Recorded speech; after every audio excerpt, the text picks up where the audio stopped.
અંશમાં સૌથી પહેલા નાનો બ્રેકેટ સોલ્વ કરો, છેદમાં સૌથી પહેલા નાનો બ્રેકેટ, બાકીનું એઝ ઇટ ઇઝ લખી નાખું. એઝ ઇટ ઇઝ લખું છું, ધ્યાનથી સાંભળજો. 6 - 6 ગુણ્યા 6 ભાગ્યા 6 માંથી 3 ની બાદબાકી કરો તો 3, એ 3 નો ગુણાકાર 6 સાથે તો કેટલા? 18. ક્લિયર? હવે છેદમાં આવી જાઓ, છેદમાં એઝ ઇટ ઇઝ લખો બધું, પછી આપણે બીજું બધું જોઈ લઈશું. 6 થી સ્ટાર્ટ કરો. 6 ભાગ્યા 6 વત્તા 6 માઇનસ આ 6 આવ્યા, 6 ભાગ્યા 3 કરશો તો કેટલા આવશે? 2. એ 2 નો સીધો ગુણાકાર 6 સાથે એટલે કેટલા? 12.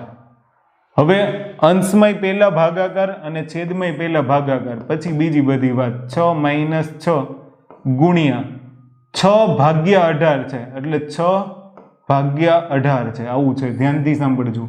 અહીંયા 6 ભાગ્યા 6 નો જવાબ આવી જશે 1. પછી બાકીના સ્ટેપ એઝ ઇટ ઇઝ, વત્તા 6 માઇનસ 12, તો અહીંયા 6 તેરીને 18. ક્લિયર? તો હવે ધ્યાનથી સાંભળજો, હજી અહીંયા ઉડે છે. 3 દુ ને 6, તો 6 માઇનસ 2 વધ્યા તો કેટલા આવશે?